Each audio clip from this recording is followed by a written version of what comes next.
തന്നെ ഞാൻ ട്രോമറ്റൈസ്ഡ് ആയിപ്പോയി.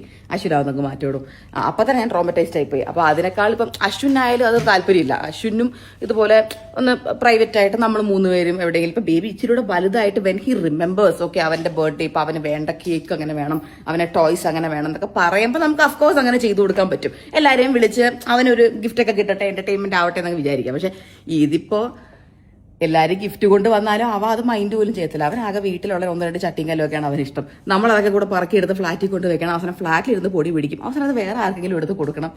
എന്തിനാ വെറുതെ ഇത്രയും കോംപ്ലിക്കേഷൻസ്?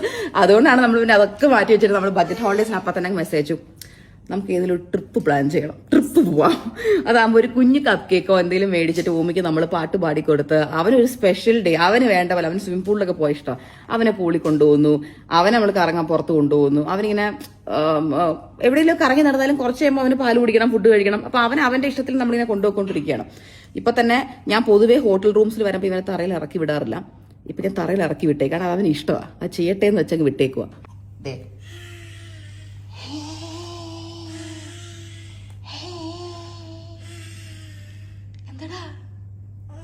ഇത് നമ്മൾ ഇന്നലെ അഡിഡാസ് ഒരു ഔട്ട്ലെറ്റിൽ നിന്ന് മേടിച്ചാ. കാണിച്ചേടാ, കാണിച്ചേ. ഇതിൻ്റെ ഒരു തൊപ്പിയുണ്ട്. ആ തൊപ്പി വെച്ചപ്പോൾ ഇവ എന്നെ കൊന്നു കളഞ്ഞു. അത് വെക്കാൻ പറ്റില്ല എന്ന് പറഞ്ഞു. ഭയങ്കര അലർജി വിളിച്ചു. ബാ, ഇങ്ങ് ബാ, ഇവിടെ ബാ, ബാ.